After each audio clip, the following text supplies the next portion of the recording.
Welcome to Scrum Masters Elite _UK. Today we'll take a quick look at the Italy vs England match in the Six Nations and the story of Italy's progress. Don't forget to subscribe to the channel to follow more interesting rugby analysis. When looking at the match between Italy and England in the Six Nations Championship, I realize that it is not simply a sporting contest. For me, it feels like a larger picture of change, about belief, about how teams that were once underestimated can gradually narrow the gap with traditional powerhouses. When I look deeper into the details of the upcoming match at Stadio Olimpico, I feel that I'm not just watching a rugby match, but witnessing a moment that could symbolize a long journey in sport. I still remember the familiar feeling of hearing people talk about the Italian team many years ago. In the minds of many fans, they were often seen as the easy opponent of the tournament. The historical statistics in matches against England almost always forced people to acknowledge the huge gap between the two teams. But what makes me think the most is not those numbers, it's the way they are gradually losing their weight. I realize that history is sometimes just a shadow of the past. It exists and has value, but it doesn't necessarily determine the future.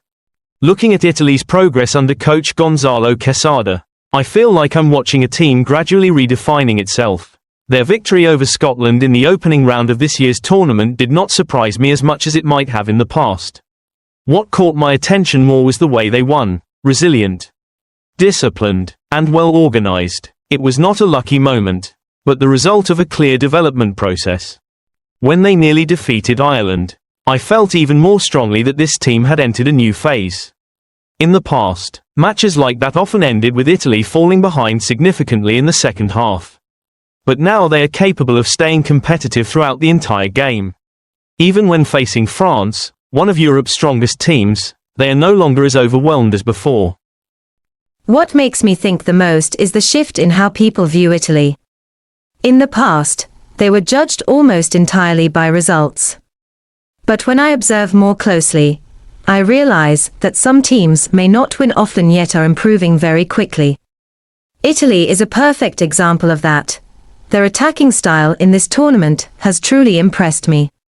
It's not overly flashy or complicated rugby, but it has a clear sense of sophistication. Short passes, quick decision-making, and the dynamic movement of the backs create a distinctive style of play. Watching Paolo Garbisi orchestrate the attack, I can clearly see the maturity of a player who was once quite inconsistent a few years ago. He is not just a passer. He's more like a conductor controlling the rhythm of the entire team. His ability to read the game reminds me of players who have experienced many major matches. In midfield, the combination of Tommaso Menoncello and Juan Ignacio Brex brings a very special energy. What I like most about them is their flexibility.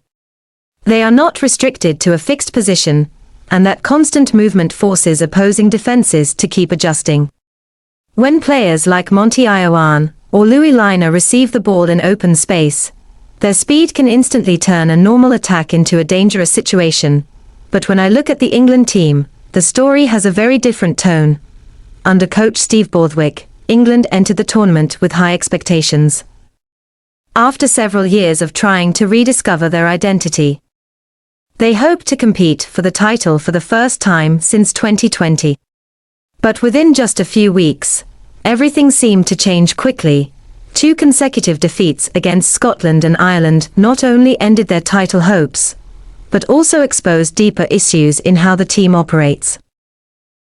What makes me think the most is not that they lost, but how they lost. In both matches, England had more possession and territorial advantage, yet they could not convert those advantages into points.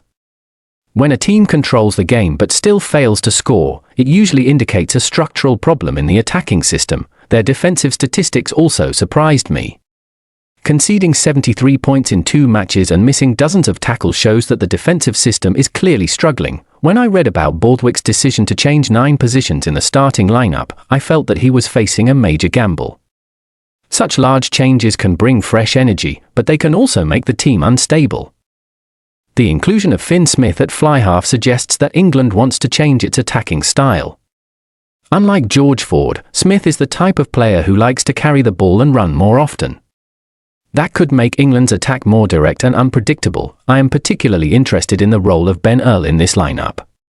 When a player reaches the milestone of 50 international caps, it not only reflects experience but also shows long-term consistency.